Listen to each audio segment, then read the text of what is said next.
It has no consequence. It has no relevance in my experience.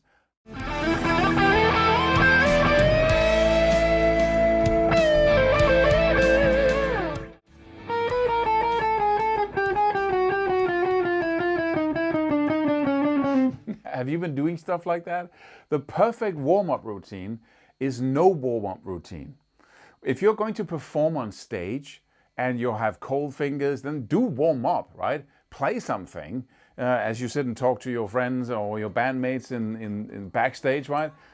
You warm up by playing stuff that you will normally play, right? Scale exercises or sequences or whatever you want to do, just to get your fingers get into the game, so you don't get in on stage and you're completely cold. But when you practice, why on earth would you warm up for practicing?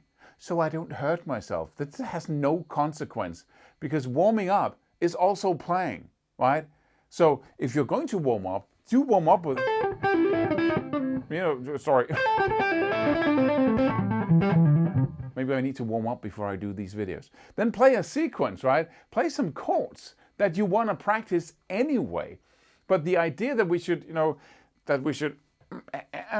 whatever we do, right, and do stretching exercises and then start warming up before we practice, is like, what? Right? If you practice for 8 hours in a row or 16 hours in a row, the 2 minutes you warmed up is just gonna be, what the heck, right? It has no consequence. It has no relevance in my experience. But if it does for you, I really am so curious to hear about it. So please comment underneath here. So what would you do if it's soloing, if it's techniques, whatever you want to practice, just start practicing it. But make sure that you do stay relaxed as you're practicing.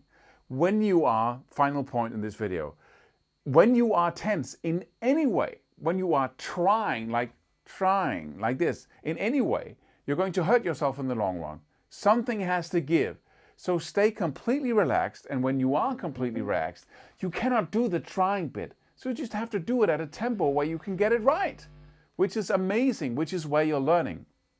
So, see you in another video. Don't forget to subscribe, leave a comment, and share this video if you feel like it. See you in one of the videos that's popping up here.